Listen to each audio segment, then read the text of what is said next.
Hi, I'm Suzy Toronto, and today I'm going to be doing a reading out of my second book, The Sacred Sisterhood of Wonderful Wacky Women, Book 2. The book consists of 12 to 15 of my favorite characters, followed by the poetry that I write, and then a couple of pages of the real person behind it. Today I'm going to be reading one of my favorite chapters in poetry called She Who Is a Military Wife. She Who Is a Military Wife. There is a special kind of woman who is so strong she can move her entire family halfway around the world and back again. And even though she constantly leaves dear friends and family behind, she is always able to muster the courage to be able to find new ones. She has learned to be content and realizes that wherever she is home. She understands her husband's duty and supports him without question. She endures many hardships alone, and she has blood that runs red, white, and blue. She is always ready to defend our freedom, even if her sacrifice goes unnoticed. And each time she kisses him goodbye, she knows it might be the last. Nothing is left unsaid. She assures him that all will be well, and that forever, for always, and no matter what, she will keep the home fires burning. She is so much more than any other woman. She is a military wife. Now, the real woman behind the story. She who is a military wife. Like a lot of 13-year-olds, Jimmy, my best friend's son, was a little snot. But he wasn't the only one. For 4 consecutive years, I was the Sunday school teacher for a group of the most obnoxious, out-of-control teens anyone had ever seen. They had blasted through a series of teachers the year before I got them. By the time I walked into the classroom, they had honed their get rid of the new teacher skills down to a science, and Jimmy led the pack. But despite it all, I really liked Jimmy.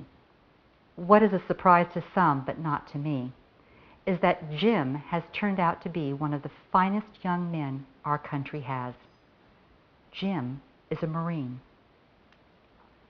Halfway through college, he joined the Corps. He wanted to fly, and the Marines offered him a program that enabled him to follow his dreams. That was the second smartest thing he ever did. The first was to marry Amy. Amy not only loved everything about Jim, she understood how important his career was to him and how he loved the Corps. She willingly embraced the difficult role as a military wife and vowed to stand by his side. With 2 small children and her husband constantly gone for flight training and military obligations, Amy was a real trooper. As Jim was finishing the final days of his training before receiving his wings, Command briefed the men about the graduation proceedings and warned them about the now banned post-ceremonial ritual of the past. This post-ceremonial ritual winging had been a long-running, unauthorized tradition of the Corps. After the ceremony, when a Marine received his wings, his buddies would slug him on top of the pin without the safety backings on, pushing the pin of the wings into the Marine's chest and drawing blood. This is obviously some sort of testosterone thing I don't get. But hey, I love those boys in uniform, so whatever it takes. Anyway, this ritual had been abandoned because of a direct order. Apparently, it had gotten out of control. It is now considered to be a barbaric hazing and is forbidden. The men were not happy about the order. They actually liked the ritual winging. For them, it was a rite of passage. But an order is an order, and everyone knows Marines do not disobey orders. When the big day came, Jim's whole family was at the graduation ceremony. Jim was completely decked out in his dress blues.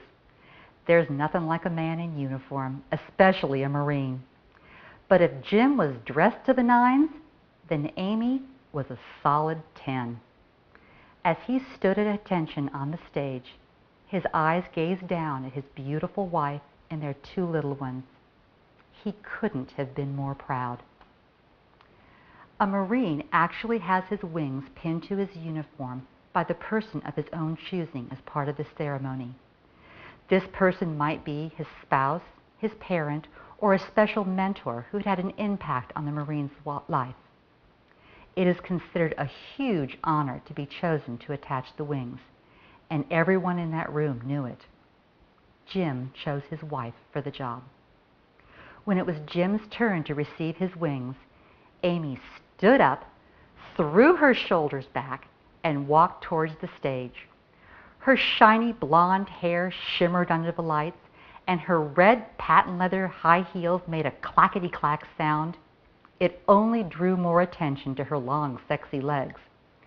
All eyes were on her as she stood in front of Jim. She pushed the pin of the wings through the fabric of his dress blues, but did not attach the backings. She leaned in to kiss him, but instead of a kiss, she whispered in his ear, "Nobody ordered me." With that, she stepped back, balled her delicate fist in her hand, and with all the strength she had, slugged him in the wings, drawing blood. The crowd went crazy. Everyone was on their feet, cheering. Even the commanding officers, remembering their own ritual winging, broke a smile.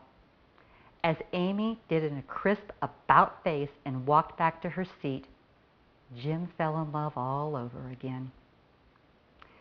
As wild, wacky women, my friend and I always wondered what kind of girls our sons would marry.